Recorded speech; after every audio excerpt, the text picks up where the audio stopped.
এইটো আপোনাৰ ইফক' কোম্পানীৰ নেনো ইউৰিয়া, এইটো আৰু এটা আছে ইফক' কোম্পানীৰ নেনো ডিপি। এই দুটা আপুনি মাৰিছিলে? মই মাৰিছিলোঁ। মোৰ বহুত ডাঙৰ খেতি মই স্প্ৰে কৰিব নোৱাৰাৰ কাৰণে মই ড্ৰোন আনিছিলোঁ। ড্ৰোন আনি কিনি নেনো ডিপি, নেনো ইউৰিয়া যোনটো প্লাছ আহিছে বৰ্তমান নতুন আহিছে, তাৰ ৰিজাল্ট ভাল। কাৰণ মই 7-8 দিনমান আগত মাৰিছিলোঁ। মোৰ খেতি নিজেই চাই আছে, ভিডিঅ' আকাৰত আছেই, তাৰ ৰিজাল্টটো বুজিয়ে আছে।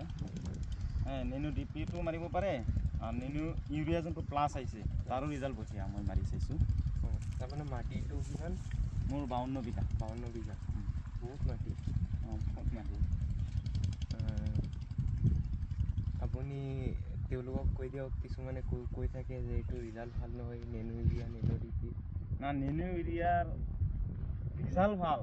মানুহে মানে ভয় কৰে, এটা স্প্ৰে কৰিব লাগে, স্প্ৰে কৰাৰ কাৰণে কষ্ট হয় অলপ, সেইটো কাৰণে। যদি কষ্ট কৰি মাৰিব পাৰে তাৰ ফাইদাও আছে, লাভো আছে। মাৰিব পৰা হ'লে ৰিজাল্ট ভাল, তাৰ ৰিজাল্টটো বঢ়িয়া। মই নিজে পাইছোঁ, কষ্ট কৰিলে। মই নিজে মাৰি চাইছোঁ, ৰিজাল্ট বঢ়িয়া। কিমানটা মাৰিছিলে এইটো?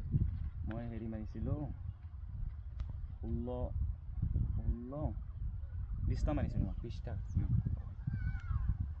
বহুত মাৰিছে। আৰু ডিপি মাৰিছিলোঁ 10টা। খেতিটো দেখুৱাই দিয়া।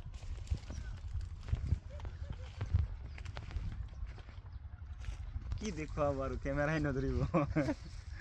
বহুতখিনি মাটি।